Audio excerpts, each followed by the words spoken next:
Hails and welcome to Rauta's Indie 5. This time, once again, we have 5 different releases with 5 different styles, give or take, and we'll go through in alphabetical order. First comes this band that I found really both interesting and annoying. This isn't really even listed on Metal Archives because it's not metal really in the traditional sense. This one is Council Housing with Analytic Sessions. This one is an interesting release first and foremost because it features 9 tracks in less than 8 minutes. And this one is technically speaking a CDR release by Lifeless Chasm Records. And if I were to put this in 2 words, I would say art grind. Technically speaking, however, this isn't exactly pure grind, though grindtastic definitely, because this one is more of experimental sound and style. First and foremost, once again, apart from the grindier stuff, this one includes a lot of experimental riffs. It's almost like you blend jazzy, or free jazz kind of ideas into instrumental and then some noise. And those blend into some weird ass riffs and all that stuff in very distorted ways. So it's almost like, what the hell are these guys doing? Are these even real songs? It's almost like improvising. And then you have those grindier parts where things go really fast tempo. But it's not like, hey, this is a good riff, or this part is so memorable and catchy and all that stuff. It's more like, let's make some noise and let's have fun with it. Now the fun part is, this is over in less than 8 minutes, so it doesn't really frustrate once you finish this once. But more and more listens you give, it feels like, why I am wasting my time with that? I could actually be listening to some really good music. So while this is not exactly super horrible as a release, it's more like waste of time and space. Unless you're really looking for something really unique, experimental stuff, stay away from Council Housing. This is the final verdict. Then we go to France with another MCD. This one is by a band called Infamy with Underground Till Death. This kind of a title already really reveals what's it all about. There is no information whatsoever beyond this very simplistic booklet, and this is how it looks like. Very simple. 3 guys doing black trash with Motorhead kind of ideas. This is also CDR release, which actually had a problem playing in my CD player, which then again isn't given with every possible thing. I mean, I have this kind of old CD player which can be really picky, so it's not necessarily that this Infamy one is, faulty, because like, for example, Council Housing was playing just fine, but it might have a problem with your CD player unless it's like less picky. Now the style here is indeed quite a black and trash with then some Motorhead put into it, and it's not that fast really. I mean, it's more like mid-tempo, having some proper guitar riffing and kind of a sleazy, dirty, oily kind of stuff. That is where Motorhead comes into play, if you're wondering why it's not just black and trash. So it's not like so much like Bathory, but the bands that are as much taking from Motorhead and Bathory and then putting in the blender, and then you have it.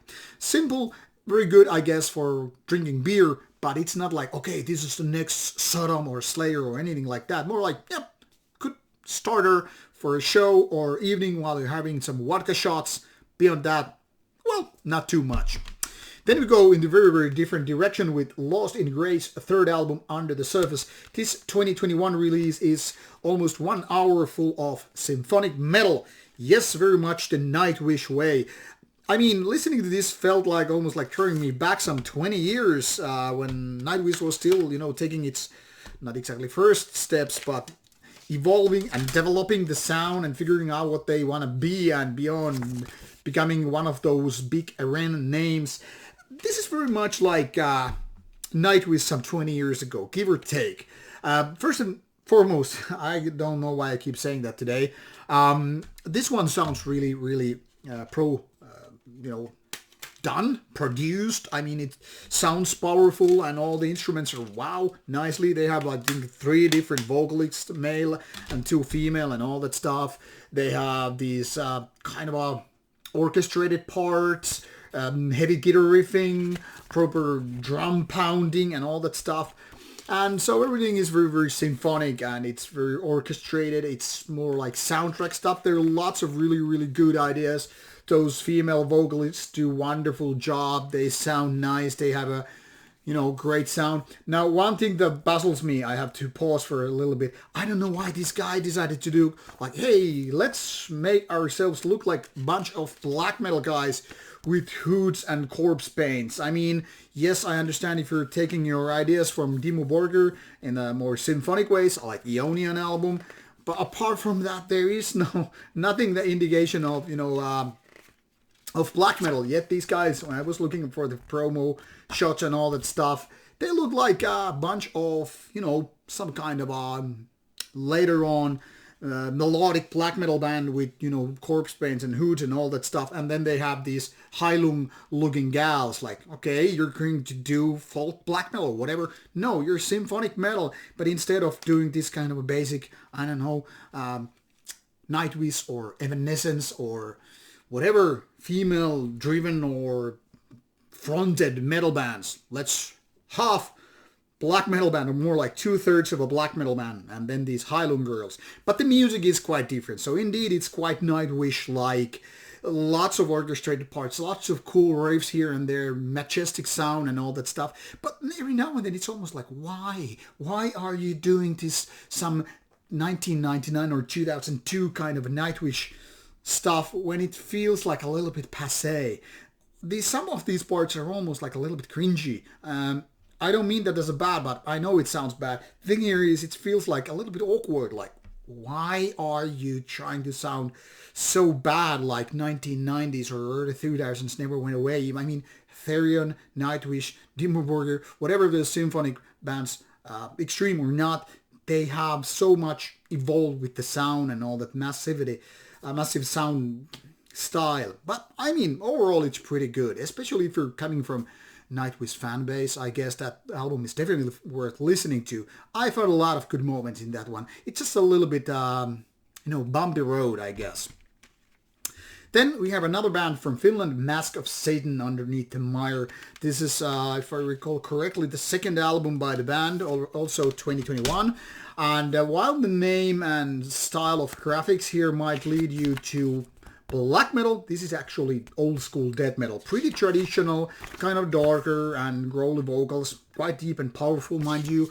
And it's actually very, very listenable. The downside is it's nothing new, it's nothing really memorable, it's just kind of a basic old school stuff. I mean, it's more like these guys have the tools and have the right kind of a material, but they are not able to just polish it yet to the, okay, this is going to be the good stuff, this is going to be that kind of a milestone stuff. It's more like, yep, guys, you're definitely going in the right direction. You just need to push forward and make even more memorable parts. The kind of a killer riffs and kind of a chorus parts that I want to bang my head and face to and drink some beer and, all that stuff. So Mask of Satan, definitely put this into your radar. Definitely worth checking out, even if not great just yet. And last but not least, we have Nuclear Revenge from Spain, Dawn of the Primitive Age. Sounds so badass. Look at these guys. They look badass as well. They don't look like Spanish, like, oh, la vida loca. These guys are having fun with black trash the very, very traditional way. I mean, if you ever listen to the early Battle ones and all that stuff, you pretty much know how it is. You take the best parts of black and trash, make it sound intense, add good production, and then you can say the 80s never left us, except for the production, which is very much the sound of today. So it's like a combination of retro songwriting combined with a lot of intense and energetic playing with the timeless fashion. Pretty much good ideas filling the albums and songs, but nothing really stands out. This is very much like Infamy in the terms of, yeah, good for beer drinking and all that stuff. Okay, there's a flyer. We don't need that. But beyond that, this is not exactly memorable. It's like one of those really good warm-up bands you might see on stage. You can feel the energy and start pumping the blood in your veins and start drinking beer and talking nonsense to your friends. But is this the kind of a band that while you leave the stage area the show, and you're like, okay, I'm gonna buy a shirt and an album and get this autographed and all that stuff? Not so much. More like you maybe see half the show and say, yeah, these guys have energy. If only they were more like next Niflheim, and that would be really it. Powerful and energetic, not so memorable, kind of not standing out from the mass. So Choosing one album out of this pile is really hard because it's more like handful of pretty decent stuff, and I find hard time just picking just one. Now, it's not Infamy. It didn't play well on my CD player. It's not even Mask of Satan. So I'm kind of divided with Lost in Grey and Nuclear Revenge, even though they're very, very different style. This is more pro, but this is more intense. Hard to choose. Let's choose both. I don't have to choose just one. So pick those up and find the links provided in the description box. Check out the music and, I don't know, drink some beer if you have to enjoy them. There's something at least worthwhile checking out. Now, see you soon with more Indie 5 coming your way. Boom!